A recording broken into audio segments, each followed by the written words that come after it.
சீனாவுக்கும் பாகிஸ்தானுக்கும் நடுக்கம். ரஷ்யாவுடன் மெகா டீல். ரகசிய குறியீடுடன் களமிறங்கும் ஏர் கிங். இனி அசைக்க முடியாத கோட்டை மாஸ் காட்டும் இந்தியா. இந்திய விமானப்படையின் பலத்தை அதிகரிக்கும் வகையில் நவீன தொழில்நுட்பங்கள் கொண்ட சுகாய் 57 ரக 5ஆம் தரை போர் விமானங்களை இந்தியாவுக்கு வழங்க ரஷ்யா முன்வந்துள்ளது. குறிப்பாக இந்த விமானத்தின் மென்பொருள், ரகசிய குறியீடுகள், சீக்ரெட் கோட் மற்றும் முழுமையான தொழில்நுட்பத்தை பகிர்ந்து கொள்ளவும் ரஷ்யா சம்மதம் தெரிவித்திருப்பதாக தகவல்கள் வெளியாகியுள்ளன. தற்போது இந்திய விமானப்படை 114 ரஃபேல் போர் விமானங்களை வாங்கும் பணியில் ஈடுபட்டுள்ளது. இருப்பினும் அண்டை நாடான சீனா ஏற்கனவே J-20 மற்றும் J-35 போன்ற 5ஆம் தலைமுறை அதிநவீன போர் விமானங்களை இயக்கி வருகிறது. மேலும் பாகிஸ்தானுக்கும் இத்தகைய விமானங்களை வழங்க சீனா திட்டமிட்டுள்ளது.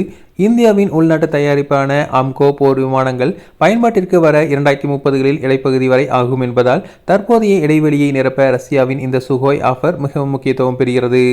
விங் இந்தியா 2026 கண்காட்சியின் போது நடைபெற்ற உயர்மட்ட ஆலோசனையில் ரஷ்யா இந்த புதிய திட்டத்தை முன்வைத்துள்ளது.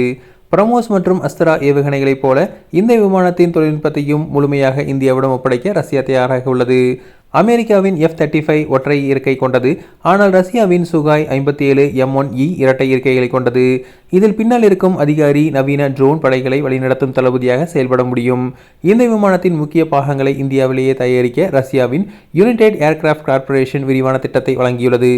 கடந்த 2018ஆம் ஆண்டு அதிக செலவு மற்றும் தொழில்நுட்ப குறைபாடுகள் காரணமாக ரஷ்யாவுடனான 5ஆம் தலைமுறை போர் விமான திட்டத்திலிருந்து இந்தியா வெளியேறியது. இப்போது இந்த திட்டத்தை மீண்டும் புதுப்பிக்க ரஷ்யா ஆர்வம் காட்டி வருகிறது. இந்தியா தற்போது 40 விமானங்கள் வாங்குவது குறித்து ஆலோசித்து வருவதாக தெரிகிறது.